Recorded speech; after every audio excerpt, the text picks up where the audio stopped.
Hey guys, welcome to the Liberal Hive Mind, a channel solely focused on exposing the abundant hypocrisy of the left. Now obviously, considering that's the channel motto, that's the slogan, I love things, let's call it content that exposes the left. I love watching all of these dishonest narratives that they build up, all of these concepts and ideas. I love watching it all just fall apart in front of our very eyes. And there's one narrative in particular that I've worked overtime to expose, and it's just the general ignorance of the left, you know? It all started off with those SJW fail clips and those Ben Shapiro viral videos from the 2015 to 2017 period. I mean, we're talking about a degree of ignorance that's almost unmatched. And you know, there's a disconnect. There's a disconnect from reality and narrative. The Democrats, of course, they're always going on and on about how smart they are. We're the party of science, the educated party. We have the university degrees. We're the academics. We're so smart. They basically point the finger at us and suggest that we're a bunch of morons, but it's just so far from reality. And honestly, the arrogant attitude that they have, I think, really feeds into the concept. For the longest time, they've just felt as if they're on the righteous side. They're on the culturally dominant side. And you know, it's made them weak and lazy. They don't need to form arguments because they've already won in the media and thus in the public's eye. But slowly but surely that power is dissipated, and now you've just got this ignorant collective that's getting exposed like never before. They're essentially sitting there with their pants down, looking like utter fools. And that phenomenon right there is what I want to continue to highlight. I got a viral clip that's currently bouncing around social media that really, I think, exemplifies just the general ignorance of the left on so many different issues. I mean, these are the people that claim to be so much smarter, so much more well-read, so much more knowledgeable than we are. And what an utter joke that is. Let me show you guys exactly what's going on. We got some stuff to get into, so let's roll the tape. Okay, friends, so I've got this hilarious clip of this absolute gigachad just dismantling the left's go-to talking points with precision and comedic flair one by one. Yeah, if that was the case, it wouldn't be this easy to debunk literally everything that they push. Let's check on the left. Oh, I got too political? My bad. I just don't know if I'll be able to own a credit card without my husband's permission in 7 days. That's insane. The Equal Credit Opportunity Act was passed over 50 years ago by the Republican Party. It was signed into law by Gerald Ford,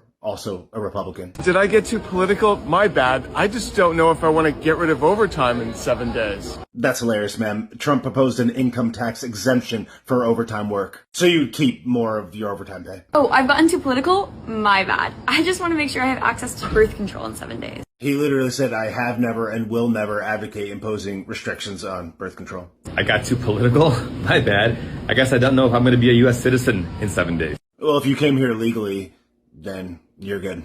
So, unless you came illegally, then you're fine. Oh, I got too political? My bad. I'm just worried I won't be able to love who I love in 7 days. Nobody cares who you love. No thing will change that has anything to do with who you love. Nobody's suggested that. Nobody's hinted at that. Nobody's proposed anything suggesting anything having to do with that whatsoever. So, love whoever you want. Did I get political? My bad. I just don't want my mother to be denied her health care because she has a pre-existing condition. When he was in office before, he literally signed an executive order specifically protecting people with pre-existing conditions. September 2020, signed an executive order protecting people with pre-existing medical conditions. I'm being too political? My bad. I'm just fighting for the future of my daughter.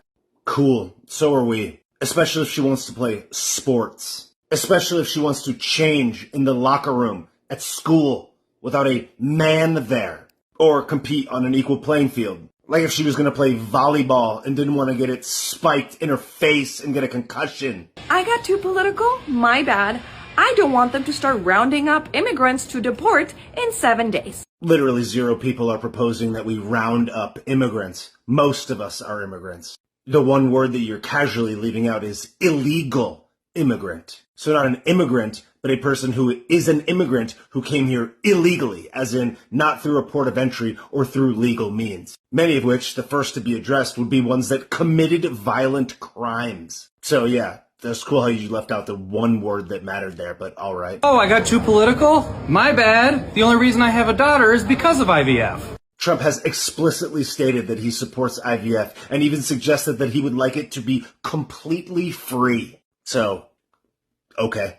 I got too political? I just don't really want JD Vance tracking my periods in 7 days. I can assure you that literally 0 people on the entire earth want to know anything about your period. Now you got to admit that was a good clip. Generally, I try to cut the clips down as much as I can and really isolate the most important parts, but that one definitely deserved to go on for a little bit longer than normal, just because of how glorious the clip was. And that video was equal parts hilarious and I'd say pathetic at the same time. The way he picked apart those arguments so effortlessly, it's almost sad. I guess the way I'd describe the left in this cultural ideas battle, it's like the left is this big, burly, tough guy, right? They present themselves as a real behemoth, decked out in legendary armor, ready to take on the fascist right. But in reality, despite the shiny armor and tough look and all the battle scars, when it comes to the weapon that they bring, they're bringing a plastic spoon to a sword fight. And these are supposedly the geniuses among us, the big brain PhDs with their gender studies degrees. It's obviously a false sense of superiority that's completely unearned. The rhetoric consists of ridiculous, surface-level talking points that are totally hypocritical, or in most cases, totally unfounded, built on nothing but trust me, bro. That tends to be the source, right? It's an internet meme and it applies to the left perfectly. Donald Trump wants to tie your shoelaces together and then push you down a flight of stairs. Source, trust me, bro. They're just freaking making things up as they go. Donald Trump wants to do this, I swear. Even though Donald Trump is literally on the record saying the exact same thing. And funnily enough, that's exactly what Kamala Harris did on the debate stage, we all remember. I think the topic was IVF and Trump was saying he wanted to protect IVF. He had no issue with it, he wouldn't ban it. And then Kamala Harris, right after he said that, went on with her pre-rehearsed spiel, talking about how Donald Trump wants to ban IVF. No, lady, he literally said the exact opposite like 5 seconds before you spoke. Are you even listening? Do the facts matter? Does anything matter? No, of course not. The only thing that matters to these people is Orange Man bad and of course winning. Just attack the other side, it doesn't matter what it is. Deliver the talking point while sounding morally superior, even if what you're saying has no actual substance to it.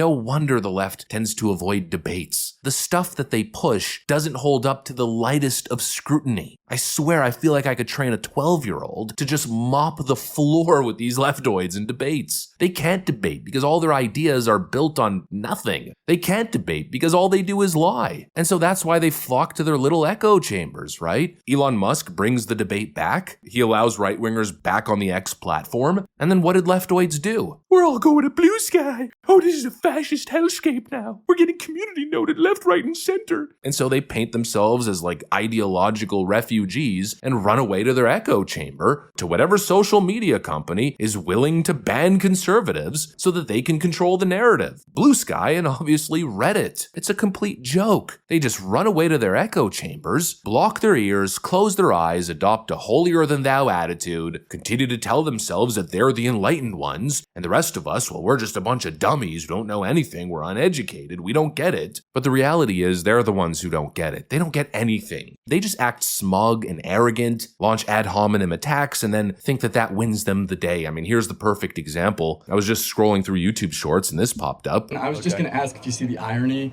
in your own propaganda in the Constitution on your brainwash tour. Having the explanations here because you don't believe the reader is smart enough to understand the language is kind of propaganda. Well, no, so do you know who that audience is for? For people who can't read it. Yeah, that's a Constitution for third graders. Yeah, why are you handing it out to college students? Let's test your knowledge. Don't open it up. Right. What is the 10th Amendment? Okay, let's get easier. What's the 4th Amendment? Isn't that the No Quartering Act? No, that's the 3rd Amendment. How many articles are there in the U.S. Constitution? There's 8 articles. 7. 7. What is Article 3 of the U.S. Constitution? I just want to ask you a question. But I'm just saying, you came here, guns a-blazing. Yeah. You do not know more than a 3rd grader about the U.S. Constitution. It's the perfect visual metaphor. This guy walks up and accuses Charlie Kirk of pushing propaganda and being brainwashed, and man oh man, did that not end up being total projection. This guy comes in all high and mighty on his totally unfounded high horse. I'm gonna teach Charlie Kirk a lesson, and then gets absolutely schooled on the most basic stuff. Useful idiots. Really, what else needs to be said? Anyways, that's pretty much what I got for you guys. Hopefully you enjoyed the video. If you did, make sure to leave a like and possibly subscribe. Thanks for watching, and I'll see you on the next one.